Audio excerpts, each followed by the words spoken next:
Inalis na sa pwesto ng Police Regional Office 2 ang isang tauhan nito na nakita sa viral video na nambatok ng isang motorista sa Tugigaraw.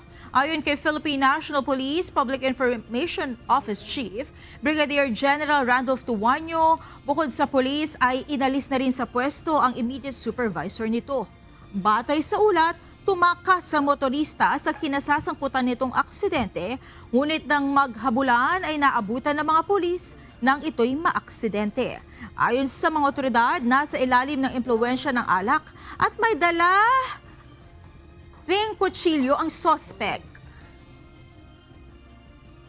Di umano, ito daw po ay unruly at nakuhanan po doon ng kutsilyo bago po na umabot dyan. Pero sinasabi nga po natin, may tama po tayong proseso na dapat sundin na anuman ang kadahilanan ay walang reason para saktan niya po yung nasabing motorista po natin.